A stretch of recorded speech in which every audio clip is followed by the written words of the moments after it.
Alhamdulillah Rabbil Alameen, wassalatu wassalamu ala Sayyidil Anbiya wal Mursaleen. This is Mujeeb Kazi, and you're watching Washington Roundtable from the studio of VOKTV. I am absolutely honored and thrilled to have a very special guest with me today, General Asad Durrani, who is an ex-spy chief for Pakistan spy agency ISI. Uh, I call him a scholar, an author, a thinker, someone who has given solution to many issues in the region outside of his box approach, has co-authored a book with his counterpart with India, and written extensively about Kashmir, the issue of Jammu and Kashmir. It's been 3 years since India abrogated its Article 370 and 35A.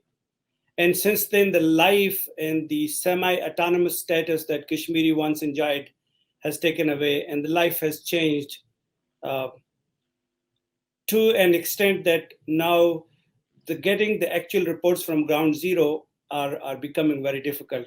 So we would like to have General Saab to shed light on the current situation. How do you see the Kashmir 3 years from August 5th of 2019 and what it was before that? Thank you very much for asking me over, Ali Sahib. As far as the authorship is concerned, I also have two more books to my credit. One was about my experiences called Pakistani Drift, and the other was a novel written in the aftermath of what happened here after the Spy Chronicles came out. And that's written in the form of a novel, but actually it reflects upon events that actually did happen. That's called Honor Among Spies. As far as this particular episode is concerned, let me start by saying that one expected this government to abrogate 370 because BJP essentially is an ideological party, and when it promises something, when it lays it down as an election manifesto, the chances are that it will go ahead.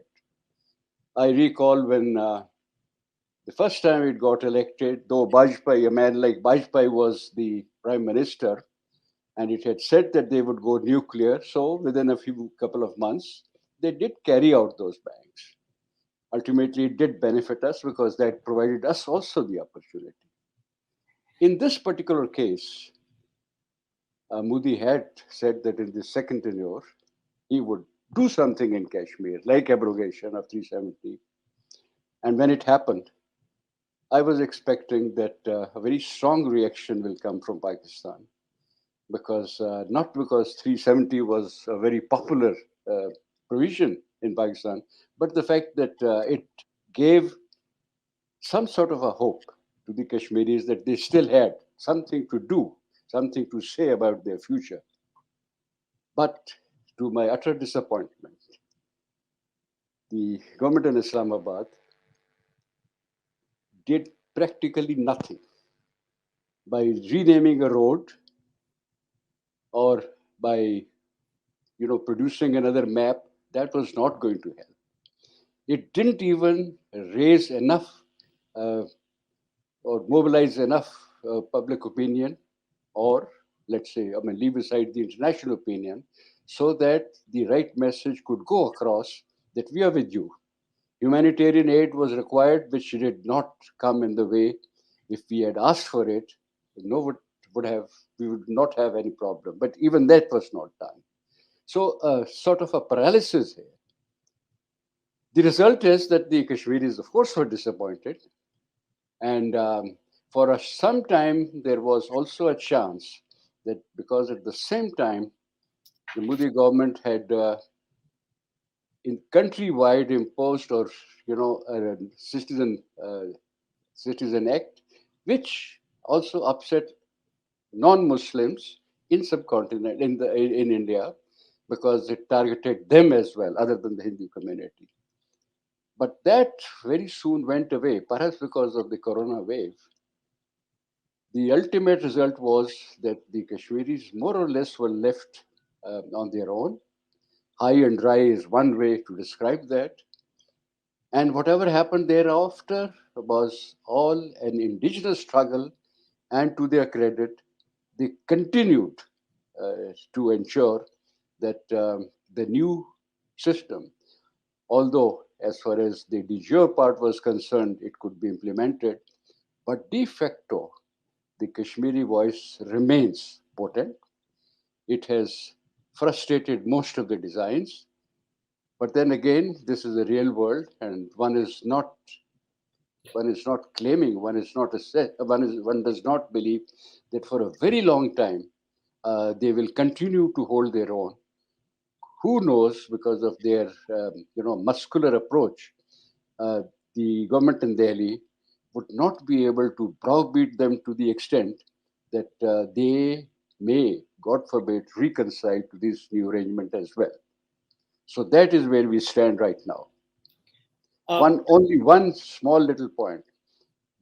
Mercifully, there are people in India, most of them non-Muslims, who have also, belonging to Kashmir or having attachment with Kashmir, they have continued to, wage struggle, trying to undo that. They have gone to the Supreme Court, and such movements, some actions continue, but that is no substitute for what we expected to do to take care of the so-called jugular vein about which we have claimed for a long time.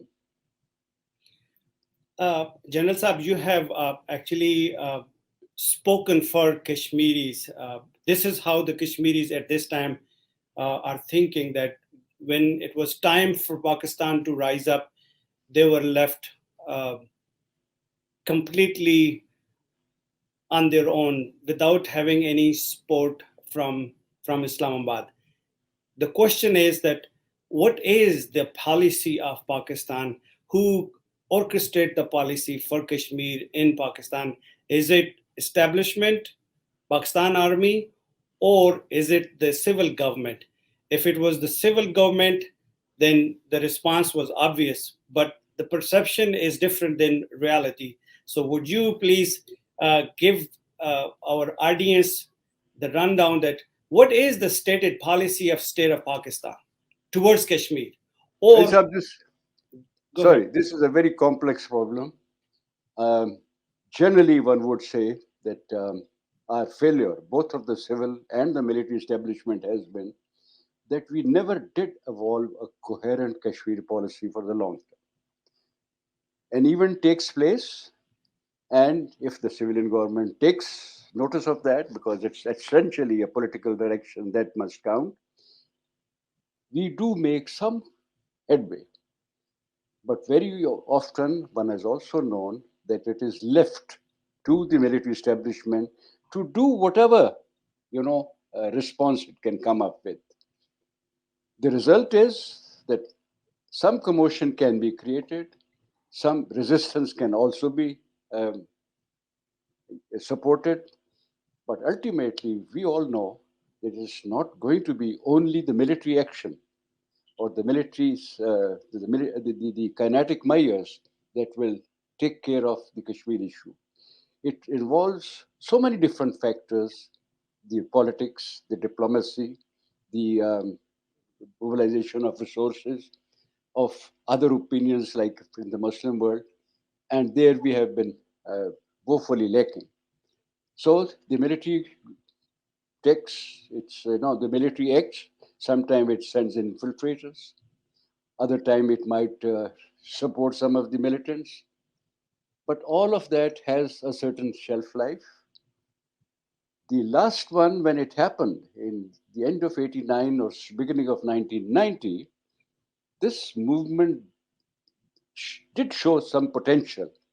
And frankly, it lasted more than one expected under their circumstances, when again, some of the military component, and why forget some of the private initiatives and the private involvement, they would come to the aid of the Kashmiri resistance to the Mujahideen, but that had to continue for quite some time before it created enough effect that the two countries would get involved. Like, it took, I do not know how many years before the two governments, Gujarat's there and Nawaz Sharif's there, came up with a little more coherent plan, which was called the Composite Dialogue.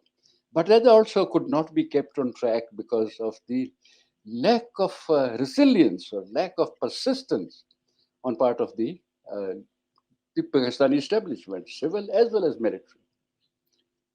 So Uh, that's how it happens. You try to do whatever you can, or whatever, whoever wanted to do that. Sometimes the military, but at times also the non-military and non-official or the faction. But as I said earlier, they cannot produce the result. They cannot be sustained over a period of time unless there is a very comprehensive strategy and an action plan to support that. Two things that I would want you to please shed the light out of this response. One, you mentioned about the sport, the ISI sport for the combatant, and now they are left helpless, and their amounts to about the rough estimate is between 6 to 7,000. Obviously, number cannot be confirmed at this time. What measures were taken to bring them back and incorporate them into the civil society once they were, I would say, used up? You see, this is again, something about which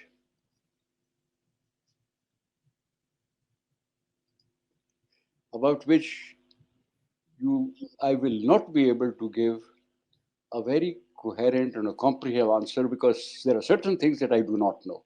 Okay. But a few things will elaborate what happened. For example, I was heading the ISI during the earlier period of the uprising, 1990-91, and the task under the circumstances could not have been beyond managing the resistance to the extent that it remained under control of someone. We didn't want it to spill over to an extent where our own government may not be ready to, manage the consequences. And that I have already said that went on for a very long time, more than or longer than we expected. But ultimately, these are the problems that we were confronted with. Now, what do we do? Because some people had been mobilized, they had been promised certain things, and those expectations, if they were not fulfilled, not only that such action would be eliminated, but whenever the time would come, more people would not be coming to our aid. Already we had abandoned them after the Gibraltar's, the 65 and some other occasions. But in this particular case, if they were to be let down, and that support that they were expecting, or sometimes even promised from the side, if they could not be sustained, then it would become a counterproductive exercise. As far as bringing people back into the mainstream is concerned, the people on this side who could not go back, yes, indeed, they had to be somewhere accommodated, some there, rehabilitated, and in the hope that at an appropriate time, these people could again be used. I suppose over a period of time, so many of them must have gone back. They either went back and gave up the weapons or joined some underground movements. But that means that the whole thing could be kept shimmering, but not effective enough. On the other hand, when people found out, during the same phase, when the Indians became a little more uncomfortable, people who were there for 10 years during that period were less effective. Not that it was eliminated. There were always enough number of factions that continued and still do. And that is what has been our problem. How do we ensure that those people who have a stake, who have the commitment to go on for a long time, how do we ensure that we can count on or how we can provide them enough support, enough succor, so that even if at a reduced intensity, the struggle or the jihad would continue. This has been our very big problem. I do want you to talk about a little bit about the composite dialogue, and I know you were part of the backdoor diplomacy, and there was one point of time there was a joint mechanism was being introduced in, controlled by both India and Pakistan. What was that all about, and where is that right now? Composite dialogue was a very good formula. I think the credit to its authorship should go to Indian Prime Minister Gujral, I.K. Gujral. He was the mastermind, but ultimately, because the foreign secretaries got involved, Nawaz Sharif gave his blessing to the process. It was brought to a level where it could work out the incremental approach to resolving not only Kashmir, but generally the problems between India and Pakistan. For example, after a few years later on, despite all the hiccups like Kargil, like military coup here, like the failure at Agra, it again got on track and it made a breakthrough when the buses started flowing. But everything was going to, and that is something that one probably had not realized, that on the other side, the core policy by the South Bloc was that we'll make all these gestures. We will give uh, the, uh, we will give the message that we are working on it, but we'll also ensure that the status quo was not going to be rocked beyond a certain point because it suited them. They were a little more comfortable with them. If things had started moving, even improving, even bringing some benefit to India, the Indians were not sure if the dynamics of the new change or the dynamics of the new direction they would be able to control. Who knows, the Kashmiris could become more confident, Pakistan could become more relevant, and that is they wanted to avoid at all costs. And that's what used to happen time and again, that anything which moved after some time, it was stopped in its tracks. Musharraf's 4 points formula became very uh, popular amongst in Indian held Kashmir. Again, no response because they knew what the implications would be. As far as the joint anti-terror mechanism was concerned, this was again a very good idea. And this time it was Manmohan Singh and Yusuf Izzat Gilani. But it was confined to take, taking or countering those militant groups that were supposed to be a threat to both the sides. Now, those were very little, one odd, maybe Jaish or something like this. But that was never implemented because it employed, I mean, it was the idea was very good that something like Bombay happens, you should be able to carry out some joint investigation, a joint inquiry, so that one can get to the bottom of it. Otherwise, we will keep blaming each other. The dossiers will keep flying. So this again was, it stopped short of getting implemented, even in case of Bombay, for example. After, yeah. For the future generation of Kashmir, what would you have to say that there are several organizations on both sides of the line of control? Some of them have gone to the side with India, and other have gone to the side of Pakistan.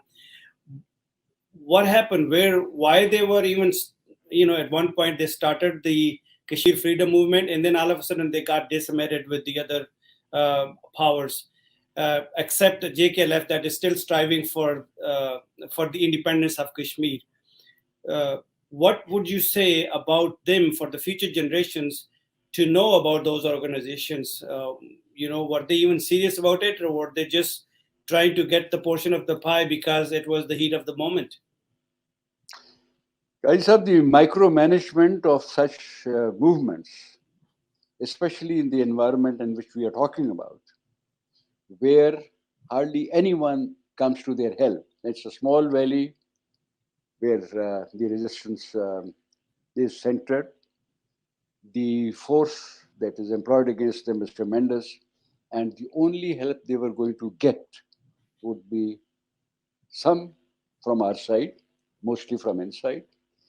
And so, in that case, to say that one can keep a leverage with all such factions is already a tall order. But what always happens, and frankly, if I was on the other side, I would have also tried to launch the so-called rogue groups so that they could create disruption, bring discredit to the movement. That is what happened, and that's why some people did go over to the other side because they were either forced or bribed or promised something. This same thing we have seen on the western borders. After 9/11, the movement that started in the tribal area over a period of time, about 30, 40 factions came in, and some of them were supported from the other side, and that ensured that our handling of the TTP at that time, which was a much more innocent organization, was neither easy nor successful to the extent that we could completely eliminate it and it went over to Afghanistan. Now, the point that I'm trying to make is it's not easy, but the way to do it is what I suppose I have already at least alluded to, and that is you must keep some people constantly at it. They continue working on it. They have the patience, and if there are people who are going to be broken away or taken away or distracted, that we have some way to tackle them. Sometimes we may have to eliminate some of these people, but most of the time you are trying to bring them back, and that is not easy, especially in a country in a situation in which the access to that place is so very difficult. I'm going to switch the gear a little bit and talk about the water issue that is linked with the Jammu and Kashmir issue as well. Yeah, yeah. India is diverting gradually its waters to Punjab, and Pakistan is virtually failing to maintain its rights. And where is the sanity at the policymakers in Islamabad that the water is a serious issue and it is linked with the Jammu and Kashmir issue?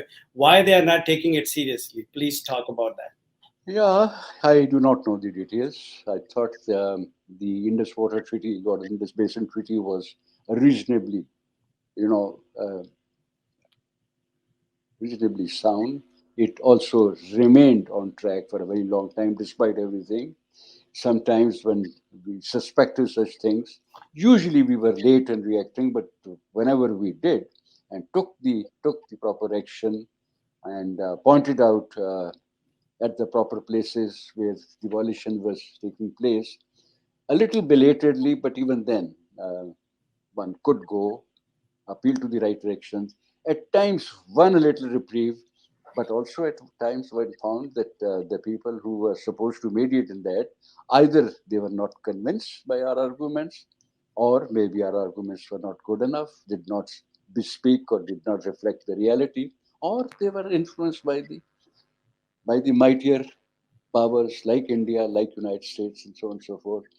But on the water thing, anyone who had any sense about this came up on from both sides. I remember Governor Voda also once talked about and said it's such a serious issue, also for the Kashmiris, that one could try, despite everything, start working on some of the hydel projects, which in which both the sides had reasons to cooperate, and it could be done. For example, our cooperation would be based on the argument that it was good for the Kashmiris, and after all, we are the ones who are more worried about the Kashmiris and not about the territory. India, on the other side, is actually has already conceded. There are so many people like Vishnu Sinha who have conceded that the Indians may have lost the hearts and minds of the Kashmiris, so it's futile to try and win them back. But they are now only keen in keeping the territory. When this sort of the conflict situation occurs, then we naturally have more stake because of the people. They have other reasons not to go this way. But even then, as I said, there were people who know that the management of the water resources to the benefit of all three parties, the Kashmiris, the Pakistanis, and the Indians, was not a bad idea. One did not have to forego or one did not have to rescind uh, the, uh, the position that one had taken on the dispute, but one could work on it. But it's again not going, or it was not going to happen because the objection from that side would have been, if you give any quarters now, later on, the other side will find more encouragement and more ingress. And on our side, the ability to ensure that we did something for it has been lacking, is quite obvious. I mean, within the country also, at times, we have a problem, you know, in the distribution of water, in the management of water resources, how to bring the optimum response from various regions. And now we are talking about a place like India and the Indian held Kashmir. And there again, about resources that mostly would be controlled by them unless we find a mechanism in which we can also create an effect in which the Indians would know that if our cooperation was not sought, that we also would be able to bring those projects or those initiatives to a stage where it will not happen. Now, I'm suggesting that it requires not only deep thinking, but also the ability to act. Sometimes overtly, sometimes covertly. That's how the games are played. And that is where we have generally fallen short. Uh, so, according to your point of view, what is the reason? Because you see, there are a lot of flaw towards the Kashmir policy that we have discussed in last 25, 26 minutes. What is the main reason? Why do you think, and what do you think, in your point of view, that why do we keep the Kashmir policy so vague, so flawed, so uncertain? What is the? I mean, I don't find any reasoning behind it. What is your take on that? The echo focus on our side, the so-called establishment, whenever we talk about establishment, I'm talking about a broad range of people, lack of focus, Mm-hmm. and the courage to go after it whole hog, knowing that it is difficult, that it needed sacrifice, and at no time are you going to now suggest that because of that you yourself might be in trouble. I have heard this for the last decades, many decades. Some people here saying, yes, Kashmir is fine, we can do that, but not at the cost of Pakistan. Now, that's a very flawed way of thinking, Mm-hmm. because the Kashmir's well-being and the Kashmir's ultimate, a reasonable solution is for us more than anyone else. Mm-hmm. But the comfort level that our elite guards so well, not so jealously, but in a manner in which it's prepared to sacrifice everything else except for the comfort level, that's not going to make it happen. It is the same, the factors are the same that we come across while managing our own country. What is it that we have to do within our country? Unless the people who, the privileged classes, are prepared to make sacrifices, go through certain difficult periods, it will not happen. But they are quite, actually quite adamant at not letting their privileged position suffer at all, regardless of what happens in the country.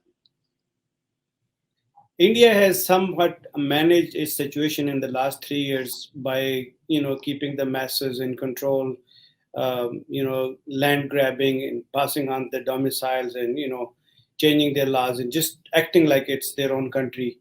But on the other side, in Pakistan, there's a huge unrest. I see a lot of protests are taking place. How do you see the situation unfolding in Kashmir in future, in next months and years to come?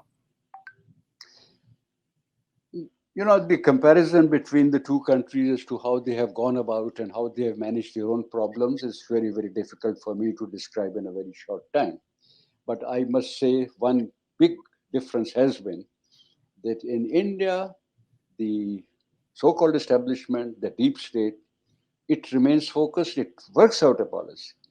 And regardless of which government would come, it usually is not given that much of freedom to maneuver that the old policy is upset to a certain extent. It's not scuttled to that extent. A little movement the governments can make, but there are red lines that they cannot cross. That means it may sometimes not be able to move as dynamically and as effectively as India for itself would desire.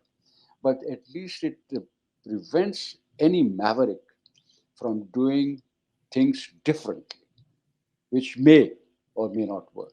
Now, that is the Indian side. On our side, I've already said, the establishment does not work in that manner. We are usually doing things event to event, moment to moment. There depends upon the personality of the people heading the military pile or the political one. And there, some movement may take place, but usually does not go beyond making a statement. And so when the statement is made and if people think some change would occur, usually people like me would say, but what is it that we want to do after this? Uh, that is a big difference, and that has determined the curve that the two countries have followed.